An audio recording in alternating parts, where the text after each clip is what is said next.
எல்லாருக்கும் வணக்கங்க. இந்த பதிவில் நாம் பார்க்கக்கூடியது கன்னிராசியில் பிறந்தவங்களுக்கு உண்டான ஜூலை மாத பலன்கள் தானுங்க. ஜூலை மாதம் பிறக்கப்படக்கூடியது ஜூலை மாதம் 1ஆம் தேதி செவ்வாய்க்கிழமை அதிகாலை. பூரம் நட்சத்திரம்னு சொல்லக்கூடிய பார்வதி அம்மன் அவதரிச்ச நட்சத்திரம் 3வது பாதம் சிம்ம ராசி மீன லக்னத்தில் தானுங்க.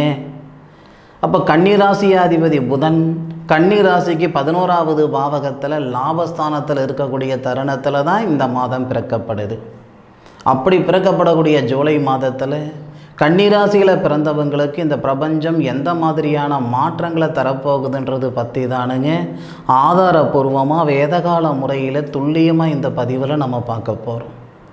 பொதுவாக சம்பாதிக்கணுன்ற ஆசையை விட சாதிக்கணுன்ற ஆசை எல்லாருக்கும் இருக்க தான் செய்யுது.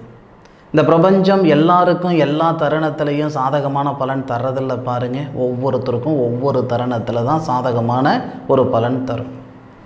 அது எந்த நேரம்ன்றது நம்மளுடைய ஜாதக ரீதியாக தான் தெரிஞ்சுக்கிடணுமே தவிர நம்ம நினச்ச நேரத்தில் நினச்ச செயல் செஞ்சுக்கிட முடியாதுங்க. அப்படி செஞ்சோம்னா நட்டத்தில் தான் போய் நிற்கும்.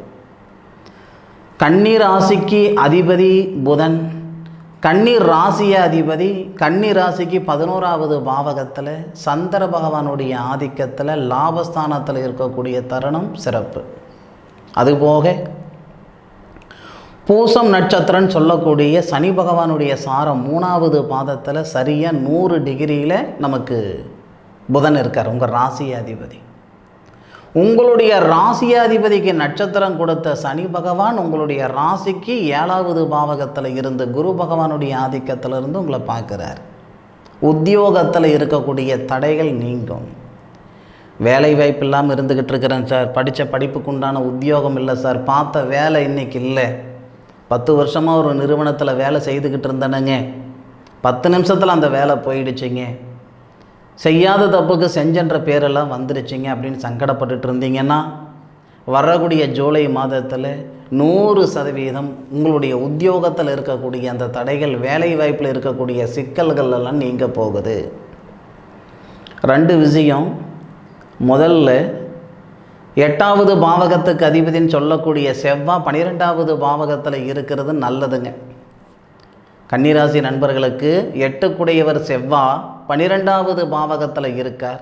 அந்த 12வது பாவகத்துக்கு அதிபதின்னு சொல்லக்கூடிய ஐன சுகஸ்தான அதிபதின்னு சொல்லக்கூடிய சூரிய பகவான் 10வது பாவகத்தில் இருக்கிறது இன்னும் சிறப்பு. இப்போ 10வது பாவகத்தில் குரு பகவான் இத்தனை நாள் நமக்கு பாதகத்தை கொடுத்துருந்தாலும் சூரிய பகவான் போகக்கூடிய தருணத்தில் நிச்சயமாக அவருக்கு சாதகமான பலன் தான் கன்னிராசி நண்பர்களுக்கு தந்தாகணும். பூர்வீக தொழில் செய்துக்கிட்டு இருப்பீங்க இல்லையா, அப்பா செஞ்ச தொழில், தாத்தா செஞ்சுக்கிட்டு இருந்த தொழில் நான் செஞ்சுக்கிட்டு இருக்கிறேனுங்க அப்படின்னா கட்டாயம் அந்த தொழிலில் ஒரு இம்ப்ரூவ்மெண்ட் கொடுக்கும். பொருளாதார ரீதியாக நான் பின்தங்கி இருக்கிறேனுங்க, கிட்டத்தட்ட 2 வருட காலமாக பின்தங்கி இருக்கிறேனுங்க, சம்பாதிக்கிறதுக்கு அதாவது உழைக்கிறதுக்கு நான் ரெடியாக இருக்கிறேனுங்க, சம்பாதிக்கணும்னு நினைக்கிறேனுங்க, சாதிக்கணும்னு நினைக்கிறேனுங்க, ஆனால் செயல்படுத்த முடியலைங்க, உழைப்பு மட்டும்தான் இருக்குதே தவிர உயர்வு இல்லைங்க அப்படின்னா உங்களுடைய ராசிக்கு 6வது பாவகத்துக்கு அதிபதின்னு சொல்லக்கூடிய சனி பகவான் 6வது பாவகத்துக்கு 13ஆம் தேதி வராரு. அப்போ 13ஆம் தேதியிலிருந்து உங்களுடைய முன்னேற்றத்துக்கு முட்டுக்கட்டையாக இருந்த அந்த தடைகள் எல்லாம் நீங்க போகுது. நாம் நல்ல விதமாக இருக்குன்னு நினைக்கிறதுக்கு 4 பேர் இருக்கிறாங்கன்னா நம்ம நல்ல விதமாக இருக்கக்கூடாதுன்னு நினைக்கிறதுக்கு 40 பேர் இருக்க தானே செய்வாங்க. 1000 கல்லடிக்கு தப்பிச்சாலும் ஒரு கண் பார்வைக்கு தப்ப முடியாதுன்னு பெரியவங்க சொல்லுவாங்க இல்லையா. அப்போது உங்களை சுற்றி இருக்கக்கூடிய அந்த நெகட்டிவ் எனர்ஜின்னு சொல்லக்கூடிய அந்த அமைப்பு வரக்கூடிய 13ஆம் தேதியிலிருந்து சனி பகவான் வக்கர நிலைகளில் வரும் பொழுது நிச்சயமாக மாற்றங்கள் வரும். அதில் மாற்று கருத்து இல்லை.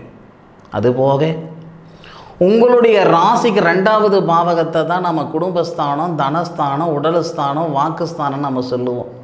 இப்போது குரு பகவான் ராகுடைய சாரம் வாங்கி திருவாதிரை நட்சத்திரத்தில் சரியாக 70 டிகிரியில் இருக்கக்கூடிய சுபஸ்தானாதிபதியின் தனகாரன்னு சொல்லக்கூடிய குரு உங்களுடைய ராசிக்கு 2வது பாவகத்தை பார்க்குறார். 2வது பாவகத்துக்கு அதிபதி சுக்கிர பகவான் 9வது பாவகத்தில் இருந்தாலும் 26ஆம் தேதி அவரும் 10வது பாவகத்தில் குரு பகவானோடு போய் சேருவார். அப்போ குரு பகவானுடைய பார்வையும் சுக்கிர பகவானுடைய பார்வையும் உங்களுடைய ராசிக்கு 4வது பாவகம். இப்போ வாகன யோகம் இருக்குதுங்க. ஜூலை மாதம் 26ஆம் தேதி வாகன யோகம் இருக்குது. ஏற்கனவே வாகனம் வச்சுருந்தேனுங்க, களவு போயிடுச்சு, தொலைஞ்சு போயிடுச்சு, திருடிட்டு போயிட்டாங்க, 3 மாதமாக 4 மாதமாக நான் வந்து ஸ்டேஷனுக்கும் வீட்டுக்கும் நடந்துக்கிட்டு இருக்கிறேனுங்க அப்படின்னா இந்த நேரத்தில் களவு போன பொருட்கள் வந்து சேர்றதுக்கான வாய்ப்புகள் உண்டு. 26ஆம் தேதி, ஜூலை மாதம் 26ஆம் தேதி நகநட்டு களவு போயிருந்தாலும் சரிங்க, வண்டி வாகனங்கள் களவு போயிருந்தாலும் சரிங்க, இல்லை காசு பணமே காணாமல் போச்சுங்க அப்படின்னு சொல்லியிருந்தாலும் சரிங்க, வரக்கூடிய ஜூலை மாதத்தில் நிச்சயமாக வந்தடைகிறதுக்கான வாய்ப்புகள் உண்டு. செய்யாத தப்புக்கு செஞ்சன்ற பேர் வந்துருச்சிங்க, போகாத இடத்துக்கு போனன்ற பேர் வந்துருச்சிங்க, வாங்காத பணத்துக்கு வட்டி கட்டுற மாதிரி சூழ்நிலைகள் வந்துருச்சிங்க அப்படின்னா 13ஆம் தேதியிலிருந்தே உங்களுக்கு சாதகமாக இருக்குங்க. சனி பகவான் வக்ரத்தில் வரக்கூடிய நேரமே உங்களுக்கு நல்லா இருக்குங்க. அதுபோக 3வது பாவகத்துக்கு அதிபதினு சொல்லக்கூடிய கிரகந்தானுங்க செவ்வாய். நம்மளுடைய ராசிக்கு 12வது பாவகத்தில் இருக்கிறவர் 28ஆம் தேதி உங்களுடைய ராசிக்கு வந்துடுவார். இந்த மாதத்துடைய இறுதியில் அண்ணன் தம்பிகளுக்குள்ளே இருக்கக்கூடிய கருத்து வேறுபாடுகளாக இருக்கட்டும், அக்கா தங்கைக்குள்ளே இருக்கக்கூடிய கருத்து வேறுபாடுகளாக இருக்கட்டும், சரியாகிறதுக்கான வாய்ப்புகள் கொடுத்துரும்.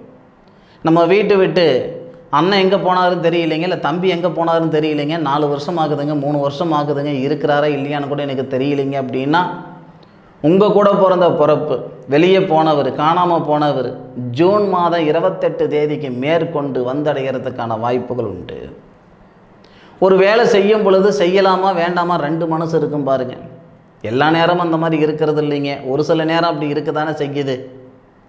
அந்த 2 மனசாக இருக்கக்கூடிய கிரக அமைப்புகள் இந்த தருணத்தில் சாதகமாயிடும்.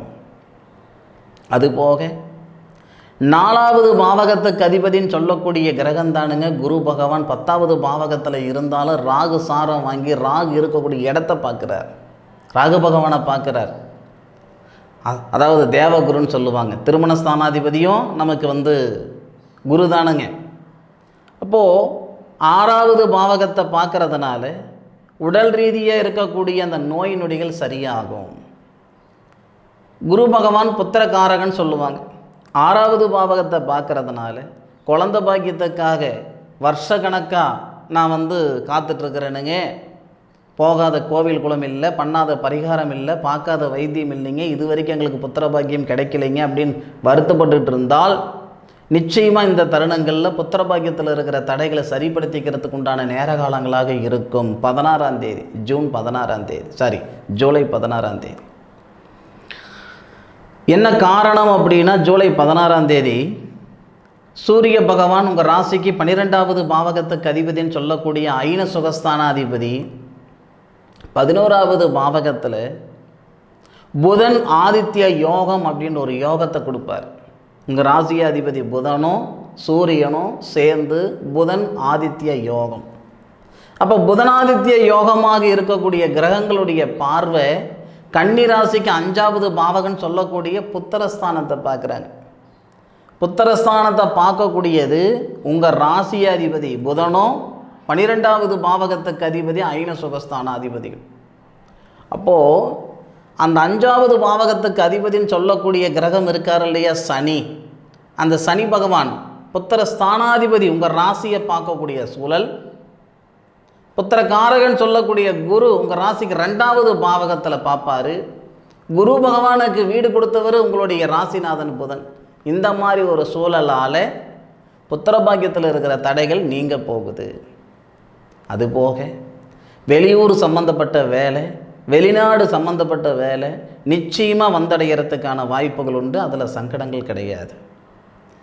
எப்படி பார்த்தாலும் வரக்கூடிய ஜூலை மாதத்தில் கன்னிராசியில் பிறந்த நண்பர்களுடைய கஷ்ட நஷ்டங்கள் நீங்கக்கூடிய தருணமாக இருக்கும்ன்றதில் மாற்று கருத்து இல்லை.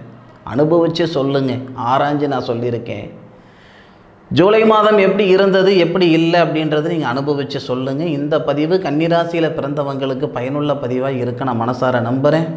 மீண்டும் அடுத்த ஒரு அற்புதமான தருணத்தில் உங்கள் அனைவரையும் சந்திக்கும் வரை உங்களிடமிருந்து விடைபெறுவது உங்கள் வீட்டு ஜோதிட நண்பனான மா காளிதாஸ் மணிகண்டன். திருச்சிற்றம்பலம். வாழ்க வையகம், வாழ்க வளமுடன்.